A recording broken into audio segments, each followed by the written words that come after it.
अस्सलाम वालेकुम। आज क्वेश्चन नंबर 4 और 5 करने लगे हैं हम लेप्लास ट्रांसफॉर्मेशन का। पीछे हम फार्मूलाज पढ़ गए थे, हम उनको रिवाइज़ कर लेते हैं कि अगर हमारे पास लेप्लास में कॉस ए टी मौजूद हो तो हम क्या करते हैं। कॉस ए टी मौजूद हो हम सिंपली एस ओवर एस की स्क्वायर प्लस ए की स्क्वायर लेते हैं। लेकिन अगर हाइपरबोला मौजूद हो तो हम क्या करते हैं, Laplace cos hyperbola a T, तो हम सिंपली एस लेकर नीचे एस की स्क्वायर माइनस ए की स्क्वायर का इस्तेमाल करते हैं। अगर यही साइन के अंदर हो तो हम क्या करेंगे, जब साइन ए टी हम यूज़ कर रहे थे तो हम क्या कर रहे थे, ए ओवर एस की स्क्वायर प्लस ए की स्क्वायर। लेकिन जब साइन हाइपरबोला का इस्तेमाल करेंगे हम लोग तो थोड़ा सा चेंज वही करेंगे जो हमने कॉस हाइपरबोला के लिए किया है। हम यूज़ कर लेंगे ए ओवर एस की स्क्वायर माइनस ए की स्क्वायर। सिंपली बाकी सारी चीज़ें वैसी ही रहेंगी। Cos a t plus b का फार्मूला लगाएंगे। पहले तो हम कॉस का सिंपली अपना वो फार्मूला खोलेंगे, कॉस अल्फ़ा प्लस बीटा वाला, यानी cos a t cos b minus, अगर प्लस हो तो माइनस आ जाता है, sine a t sine b. यहाँ कॉस बी और sine b as a variable constant use हो रहे हैं, ठीक है। कांस्टेंट वो क्वांटिटी होती है जिसके साथ कोई वेरिएबल या कोई इस तरह का इंडिपेंडेंट वेरिएबल मौजूद नहीं होता। अब हम क्या करेंगे, cos a t cos b कर दिया हमने, अब हम यहाँ लेप्लास लगाएंगे। कॉस बी वैसे का वैसा अपनी जगह पर आ जाएगा और कॉस ए टी की जगह आ जाएगा एस ओवर एस की स्क्वायर माइनस प्लस ए की स्क्वायर। अब माइनस अपनी जगह पे रहेगा, sine b sine a t की जगह आ जाएगा ए ओवर एस की स्क्वायर प्लस ए की स्क्वायर, सॉरी माइनस, मैंने आपको बताया ना हाइपरबोला, सॉरी ठीक है प्लस ही आएगा, हाइपरबोला तो उधर है, प्लस आ गया। अब हमने इसका सेम वेरिएबल अपने इनका एलसीएम सेम कर देना है। ऊपर आ जाएगा एस कॉस बी माइनस ए साइन बी, यही इसका आंसर है।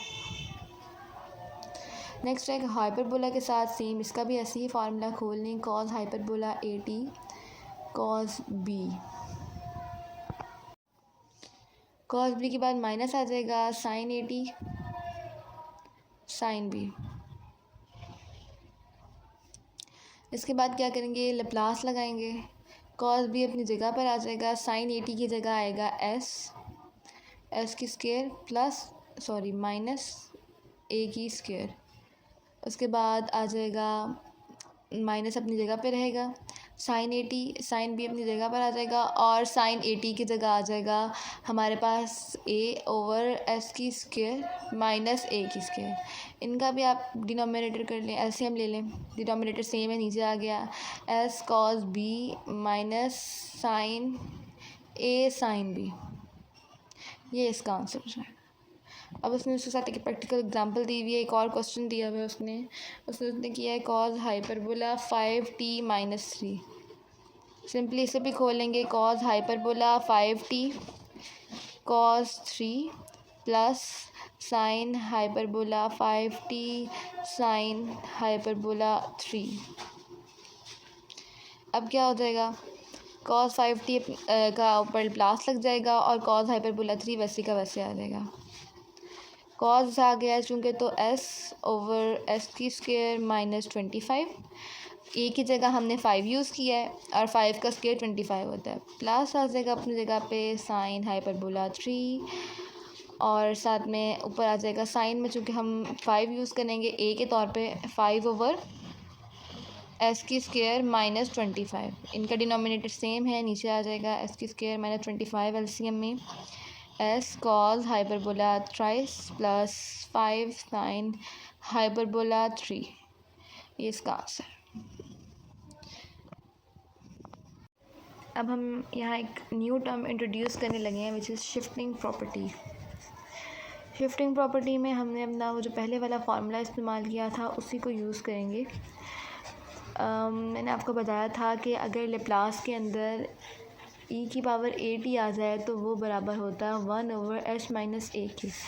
अगर इसी में ई की पावर माइनस ए टी आ जाए तो वो किसके बराबर होगा, 1 over s minus minus a which is equal to 1 over s plus ए।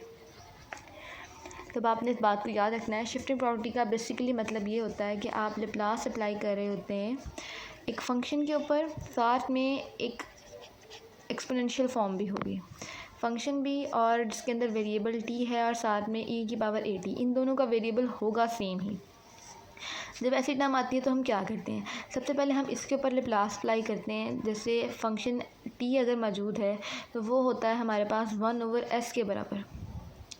तो अगर ई की पावर ए टी मौजूद हो तो हम क्या करेंगे, इस s की जगह लगा देंगे s माइनस ए और ये बन जाएगा 1/s माइनस ए। s की जगह s माइनस ए लगा देंगे। इसी तरह अगर लैप्लास में हमने क्वांटिटी ली है एफ टी एन ई की पावर ए टी, फिर क्या होगा, एफ पहले टी की पावर एन पे हम लैप्लास अप्लाई करेंगे which is equal to n factorial s n plus 1। अब इसके ऊपर हमने ई की पावर ए टी को साथ ही अप्लाई कर देना है which is equal to s minus a. अब हाँ जहाँ एस है वहाँ एस माइनस ए आ जाएगा, एन फैक्टोरियल एस की जगह S minus A N plus 1। और इसी तरह जैसे मैंने आपको ऊपर बताया कि ई की पावर ए टी का मतलब 1/s माइनस ए होता है और माइनस ए टी का मतलब 1/s प्लस ए होता है। यहीं पर अगर लिखा हो एफ़ की पावर टी एन ई की पावर माइनस ए टी तो सिंपली वो N factorial S plus A N plus 1 के बराबर हो जाएगी। ये सिंपल से क्वेश्चंस थे। अब इससे रिलेटेड हम क्वेश्चंस करके देख लेते हैं एक्सरसाइज के। क्वेश्चन नंबर 6 है एक्सरसाइज का, जिसके अंदर उसने एक ऐसा ही क्वेश्चन दिया हुआ है टी की पावर क्यू -1 और साथ में उसने ई की पावर -2t दे दिया है। अगर हम इस पर लैप्लास अप्लाई करें, पहले हम इस फंक्शन को सॉल्व करेंगे। इस फंक्शन को सॉल्व करने के लिए हम थोड़ी सी मॉडिफिकेशन करते हैं, थोड़ी रीअरेंजमेंट कर लेते हैं कि टी की पावर क्यूब ई की पावर -2t साथ में ई की पावर -2t, यानी मैंने इस वाले वेरिएबल को, यानी ये जो क्वांटिटी हमारे पास थी, इसको इन दोनों के साथ अंदर मल्टीप्लाई कर दिया है। अब इसके साथ भी लैप्लास आ जाएगा और इसके साथ भी लैप्लास आ जाएगा। जब इसको खोलेंगे पहले हम टी की क्यूब को खोलेंगे which is equal to 3 factorial और साथ में एस की power 3 + 1 which is equal to 4। फिर अब इसके ऊपर ई की पावर -2t अप्लाई करेंगे which is equal to s, मैं आपको बताया था जब माइनस के अंदर क्वांटिटी आती है तो s प्लस ए आता है। अब a की जगह यहाँ 2 है तो s प्लस 2 आ जाएगा, यानी 3 फैक्टोरियल s प्लस 2 की पावर 4 माइनस। अब इसका लैप्लास खोलेंगे which is simply equal to 1/s plus 2, ये आ जाएगा 1/s प्लस 2 और यही आंसर है। आप इसे मज़ीद सिंप्लीफाई ना ही करें तो बेहतर है, ये आंसर भी ठीक है बिल्कुल। अब एक और क्वेश्चन है आगे, वो है ई की पावर 3t। ये 7वां क्वेश्चन है, ई की पावर 3t एग्जाम्पल से है टी की क्यूब प्लस साइन 2t। अब उसने क्या कर दिया, इस एग्जाम्पल में उसने एक एक्सपोनेंशियल फॉर्म दी है, एक वेरिएबल की एक्सपोनेंशियल फॉर्म दी है, साथ में उसने साइन भी दे दिया है। अब इसमें हम क्या करेंगे, हम सिंपली इसको अंदर मल्टीप्लाई कर लेंगे, ई की पावर 3t टी की power cube plus sign 2t ई की पावर 3t। अब क्या होगा, टी की पावर क्यूब का मतलब है एन फैक्टोरियल में आ जाएगा 3 का factorial, n factorial over s n plus 1, n है 3 + 1 आ गया 4, उसके ऊपर आ जाएगा ई की पावर 3t का मतलब है s -3। आपने क्वेश्चन में ऐसे करना चाहें तो भी ठीक है, आप डायरेक्ट लिखना चाहें तो भी ठीक है, प्लस साइन 2t, साइन में आ जाता है हमारे पास पहले वेरिएबल कांस्टेंट 2/s की स्क्वायर, साथ में हम यूज़ करते हैं अपना प्लस और 4, यानी 2 की स्क्वायर 4 आ गए। अब फिर इस पर भी ये अप्लाई करेंगे, जहाँ जहाँ s होगा वहाँ आ जाएगा s -3 फैक्टोरियल s -3 की पावर 4 प्लस 2 s -3 की पावर स्क्वायर प्लस 4, ये इसका आंसर है। अब चाहे आप ये सब मत करें, डायरेक्ट ये कर लें तो भी आपका बिल्कुल ठीक हो जाएगा। ये सिंपल क्वेश्चन से लैप्लास से रिलेटेड और एक नई प्रॉपर्टी हमने आज पढ़ लिया है जिस शिफ्टिंग प्रॉपर्टी, और उससे रिलेटेड क्वेश्चंस किए हमने और देखा है कैसे हुए हैं। ये सिंपल सा है लैप्लास का मेथड। अगर आपको ये पसंद आया है और आपको इसमें समझ आई है और आप होप कि आपको आ गई होगी तो इसे प्लीज़ लाइक और सब्सक्राइब करें।